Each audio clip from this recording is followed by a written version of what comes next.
નમસ્કાર ખેડૂત મિત્રો, આજે આપણે પહોંચી ગયા છીએ રાધે ઓર્ગેનિક ફાર્મમાં.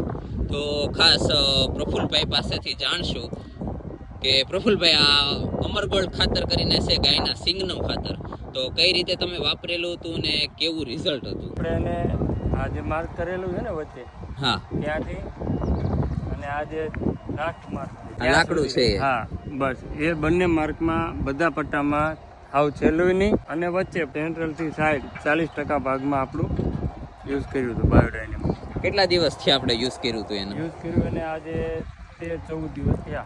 તો 14 દિવસ કઈ રીતે આપણે વાપર્યું હતું આને? અને આપણે ડ્રિન્ચિંગ કરીને આપ્યું હતું છોડની ઉપર જ, પર્ટિક્યુલર રીતે પર પંપ 100 ml ડેમો માટે જ કરેલ છે.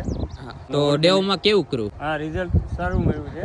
જેટલું જે મકાઈમાં એ બધામાં અપ દેખાય છે, જો અહીંથી તમે જોઈ લો ને, આમાં દેખાય છે. હા, એ પ્રમાણે મકાઈમાં મેથીમાં અપ દેખાય છે, કમ્પ્લીટ દેખાય છે. ઓકે. તો ખેડૂત મિત્રો, આ તો અમરગોલ્ડ ખાતર, જે ગાયના સિંગનું ખાતર કહેવાય, જે બાયોડાયનિક ફાર્મિંગ કરીને તમે ઇન્સ્ટાગ્રામમાં ને એવી રીતે સર્ચ મારો એટલે તમને બધી માહિતી મળી જશે. પ્લસ આપણે ને આ ભૂરિયા છે ને વિદેશના, એ આ ખાતર વાપરે છે.